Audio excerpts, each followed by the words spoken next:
بالله من الشيطان الرجيم. بسم الله الرحمن الرحيم. وقال الملك ائتوني به أستخلص لنفسي فلما كلمه قال إنك اليوم لدينا مكين أمين قال اجعلني على خزائن الأرض إني حفيظ عليم وكذلك مكنا ليوسف في الأرض يتبوأ منها حيث يشاء نصيب برحمتنا من نشاء ولا نضيع أجر المحسنين ولأجر الآخرة خير للذين آمنوا وكانوا يتقون صدق الله مولانا العظيم وصدق رسوله النبي الأمي الكريم ونحن على ذلك لمن الشاهدين والشاكرين والحمد لله رب العالمین. گزشتہ آیات میں یہ سنا تھا آپ نے کہ بادشاہ نے جب خواب کی تعبیر سن کے اندازہ لگا لیا کہ آدمی کوئی بڑے علم و فضل والا ہے، فہم و دانش والا ہے، پھر متقی پرہیزگار ہے، تو اس نے یوسف علیہ السلام کی زیارت کرنا چاہی، ملاقات کرنا چاہی، لیکن یوسف علیہ السلام نے قاصد کے ذریعے پیغام بھیجا کہ جب تک زلیخا نے جو تہمت لگائی تھی اس کی صفائی نہ ہو جائے اس وقت میں باہر نہیں آؤں گا. تو اس سے بادشاہ اور متاثر ہوا. چنانچہ بادشاہ نے پھر تحقیق کرائی، عورتوں نے سب نے اقرار کر دیا کہ وہ بے گناہ تھے، یہاں تک کہ زلیخا نے بھی صاف الفاظ کے ساتھ یہ اقرار کر لیا کہ یوسف علیہ السلام بے گناہ تھے اور بے قصوروار تھے.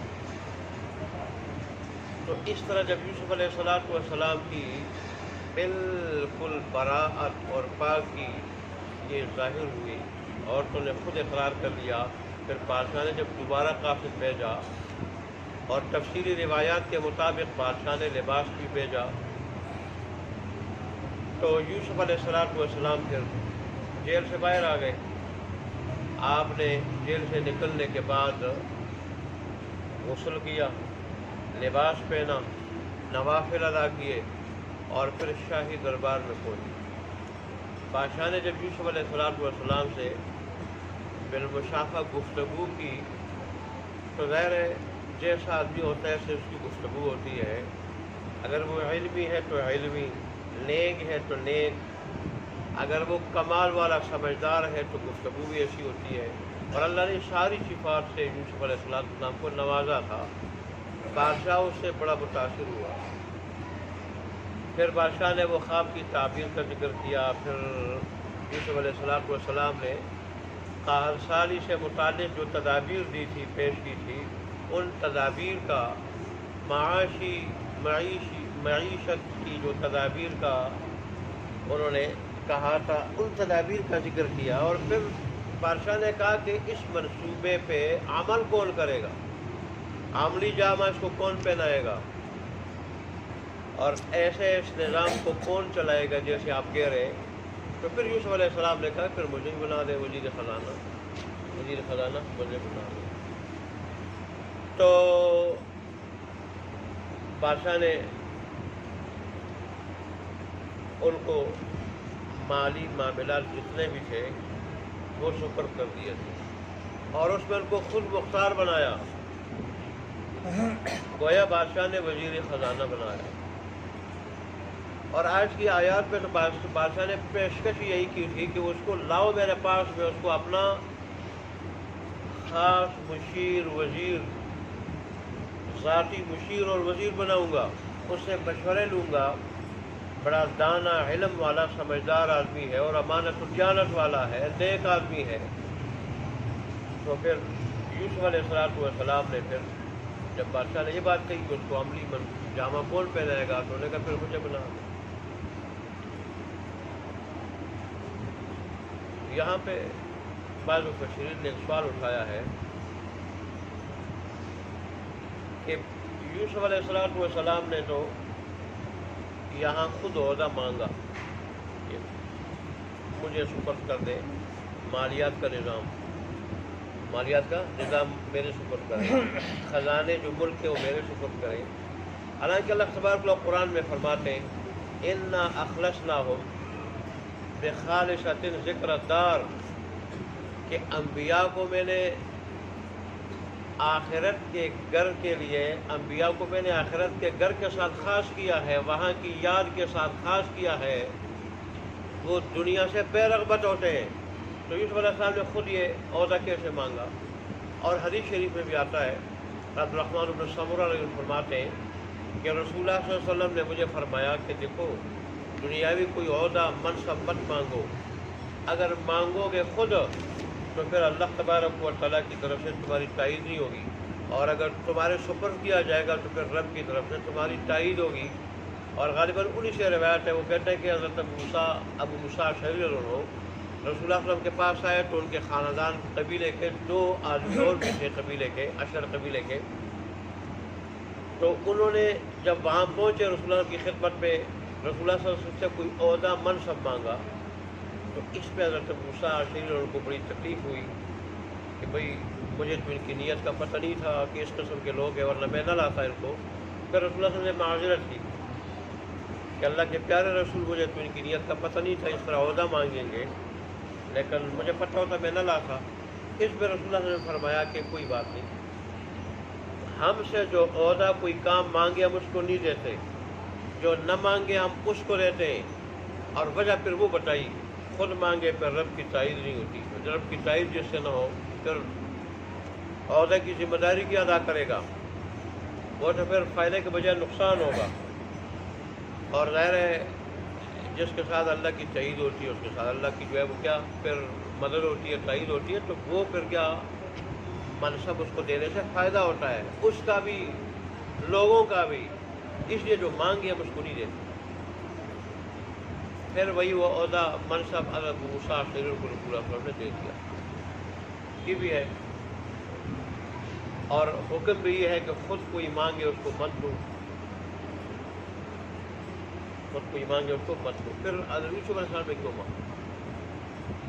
تو مفسرین نے اس کا جواب یہ دیا ہے، یہ بات اپنی جگہ صحیح کہ دنیاوی عہدہ خود نہیں مانگنا چاہیے، خود مانگتا ہے پھر اللہ کی تائید نہیں ہوتی، لیکن یہ اس وقت جب ذاتی مفاد کے لیے مانگے، کوئی ذاتی مفاد کے لیے کوئی مانگے، اگر مقصد ہو دینی مفاد، پیش نظر ہو دینی مفاد، پیش نظر ہو اللہ کی مخلوق کی خیر خواہی بھلائی، یا اس کی آڑ میں اللہ تبارک و تعالیٰ کی توحید کی اشاعت کرنا اور دین حق کی تبلیغ کرنا اور اس کا راستہ کھلنا، تو پھر روا ہے۔ بلکہ اگر آدمی یوں سمجھتا ہے کہ میں یہ عہدہ نہیں لوں گا، کوئی نالائق اس پہ آئے گا، غیر مستحق آئے گا، پھر وہ مخلوق خدا پہ ظلم کرے گا، وہ اس عہدے کو ناجائز استعمال کرے گا، اور اگر وہ خزانہ ہے، خزانے کا عہدہ ہے، تو خزانے کو ذاتی مال سمجھ کے اس کو کیا کرے گا؟ ضائع کرے گا۔ تو ایسے وقت میں مانگنا واجب ہے، ضروری ہے۔ اس کی دلیل رسول اللہ صلی اللہ علیہ وسلم نے غزوہ موتا میں 3 آدمیوں کو سردار بنایا، امیر بنایا تھا لشکر کا بھی، زید بن حارثہ کو اور حضرت جعفر طیار رضی اللہ تعالیٰ عنہ کو اور ایک اور صحابی کو۔ تو پھر وہ جب وہاں پہنچے موقع پر، ان کی تعداد تھی 3000 اور کافروں کی تعداد 1 لاکھ یا 2.25 لاکھ، کتنا بڑا فرق تھا۔ تو یک کے بعد دیگرے وہ شہید ہوتے رہے۔ جب تینوں شہید ہوئے تو حضرت خالد بن ولید نے جب دیکھا کہ اور کوئی ایسا نہیں جو اس منصب کو سنبھالنے کے بعد لشکر کو بحفاظت واپس لے جائے اور دشمن پہ بھی روب رہے، دشمن پہ بھی روب رہے اور لشکر کو بحفاظت واپس لے جائے، کیونکہ ظاہر ہے 1 لاکھ 2.25 لاکھ کی بات تھی، تو اور تھی بھی وہ سپر پاور۔ تو انہوں نے کیا کیا، کوئی فوج کو ایسی ترتیب دی کہ اور پھر حملہ کیا، دشمن بڑا مرعوب ہوا، اور اس طرح پھر اپنے لشکر کو بحفاظت صحیح سالم واپس لائے۔ تو وہ خود آگے بڑھے تھے. کیوں؟ ان کو پتہ تھا میں آگے نہیں جاؤں گا، کوئی اور ایسا نہیں جو اس لشکر کے انتظام کو سنبھال لے اور لشکر کو بحفاظت صحیح سالم واپس لے جائے. مسلمانوں کو نقصان ہوگا، اور مسلمانوں کو نقصان ہوگا اسلامی لشکر کو، تو دین اسلام کو نقصان ہوگا. تو وہ جو ہے وہ کیا خود بخود آگے بڑھے. جیسے تکبر دیکھیں، تکبر اللہ تبارک و تعالیٰ کو انتہائی ناپسند ہے. اکڑ دکھانا، تکبر کرنا اللہ کو انتہائی ناپسند ہے. لیکن دشمن سے جنگ کے وقت دشمن پہ روب ڈالنے کے لیے، اس کو بزدل کرنے کے لیے مسلمان مجاہدین ان کو اکڑ دکھانے کا حکم ہے. اکڑ دکھانے کا حکم ہے. تکبر کا مظاہرہ کرنا، اکڑ دکھانا، اس کا حکم ہے کہ ہم پاور والے ہیں اور طاقت والے ہیں، اور وہ اللہ تبارک و تعالیٰ کے نزدیک صرف جائز نہیں محمود ہے.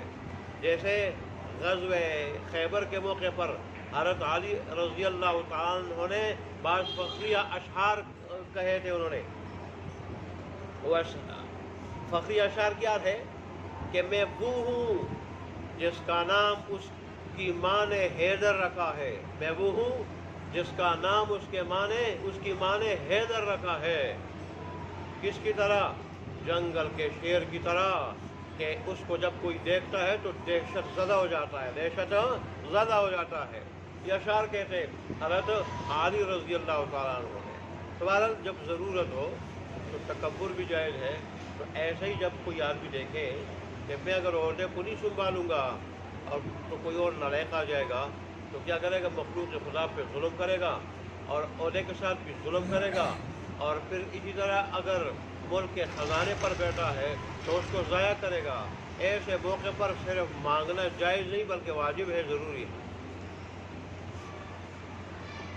یہاں پہ ایک اور بھی سوال پیدا ہوتا ہے کہ آیا کافر اور ظالم بادشاہ سے عہدہ لینا جائز ہے؟ ظاہر ہے وہ پھر اسی کے ذریعے کفریہ احکام نافذ کرے گا اور ظلم کرائے گا. جیسے انگریز کی حکومت نے انگریز گوروں نے مسلمانوں کے ذریعے قتل کرایا. اسلامی ممالک پہ حملے کرائے. عراق پہ حملہ کرا کے مسلمانوں کے ذریعے عراق کے مسلمانوں کو پٹایا. یہی سلوک عربوں کے ساتھ کیا، یہی ترکوں کے ساتھ کیا گوروں نے. یہی وجہ ہے کہ مولانا حسین احمد مدنی رحمۃ اللہ علیہ اور مولانا محمد علی رحمۃ اللہ علیہ، مولانا شوکت علی رحمۃ اللہ علیہ اور دیگر اکابرین امت نے انگریز کی فوج میں بھرتی ہونے کی حرمت کا فتویٰ دیا تھا، اور اس کی پاداش میں ان کو بڑی مصیبتیں اٹھانی پڑی تھی. یہاں تک کہ مولانا حسین احمد مدنی رحمۃ اللہ علیہ کو ایک جگہ میں نے پڑھا 2 مہینے، اور آج تفسیر دروس القرآن میں نے پڑھا کہ 2 سال تک کھڑی بیڑیوں کی سزا دی تھی. بیڑیاں ایسی پہنائی تھی کہ اس میں وہ بیٹھ نہیں سکتے تھے. غیر آدمی تھوڑی دیر جب کھڑا ہو جائے تو کمر درد کرنے لگتی ہے، کمر میں درد شروع ہو جاتا ہے اور کمر درد کرنے لگتی ہے. اتنا جو ہے وہ سخت ہے یہ کھڑا ہونا. 2 سال کھڑا رہے. ویسرا جو ہے بڑی سخت سزائیں دی تھی. انہیں کیوں فتویٰ دیا تھا؟ اسی وجہ سے یہ مسلمانوں سے کیا کرتے ہیں؟ ظلم کراتے ہیں، ناجائز کام کراتے ہیں، دین اسلام کے خلاف کام کراتے ہیں، یہاں تک کہ مسلمانوں کے لیے قتل کراتے ہیں. لیکن اگر ایسی بات نہ ہو، یہ خطرہ نہ ہو تو پھر کافر حکومت سے آدمی کوئی عہدہ لے سکتا ہے. کافر حکومت سے عہدہ لے سکتا ہے، کافر حکومت کا کارکن آدمی بن سکتا ہے. جیسے حضرت یوسف علیہ السلام کو مکمل خود مختار بنایا تھا. بلکہ بائبل کی روایت کے مطابق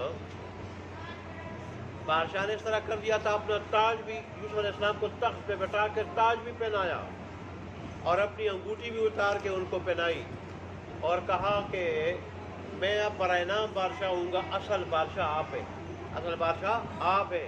بعض دفعہ روایت میں آتا ہے کہ بادشاہ گوشہ نشین ہو گیا تھا اور اصل اقتدار اور بادشاہت یوسف علیہ السلام کی سپرد کر دی تھی، اور یوسف علیہ السلام کے معاملات میں بادشاہ بالکل مداخلت نہیں کرتا تھا۔